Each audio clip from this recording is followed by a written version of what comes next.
Now we're going to explain why the double vision system.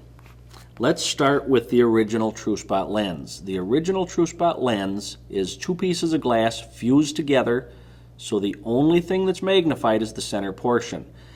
The lens is beautiful, works great on a target with colored rings. Where it doesn't work so good is when you get it on a solid color surface. 3D or on a field round, not so good. That is why we designed the double vision system.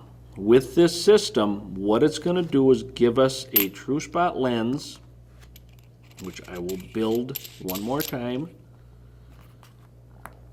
with a real subtle aiming edge. That's what the colors are for. We designed this again, like I say, for a solid color surface, but what we found is the colors do something different for everybody.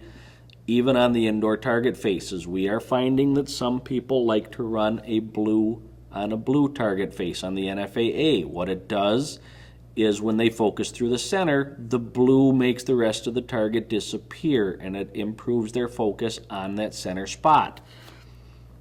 Some people will switch to a red on the Vegas face, does the same thing for them. You can also run a black on both faces. Again, it is going to improve your focus on the center. Other people will find a color that they find is just more relaxing to shoot, and they will shoot this on both colored target faces.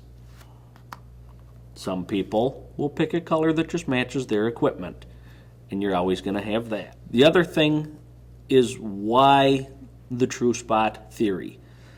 The reason for the true spot theory is as you get older or as you run a higher power lens and you need a clarifier to clear it up, if you run a dot or a pin, what happens is you can no longer focus on the pin and on the target. Another thing that having a pin or a dot does is shows you a lot more perceived movement.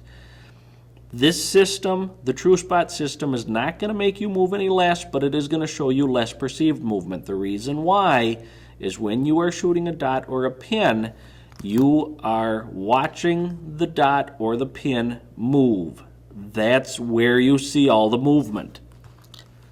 With this system, you are not going to watch the dot and the pin move. Instead, this is still going to float around, but you're going to look through the center, and all you're going to watch is the stationary object, which is the target. You're not moving any less, but it will look like you are moving less.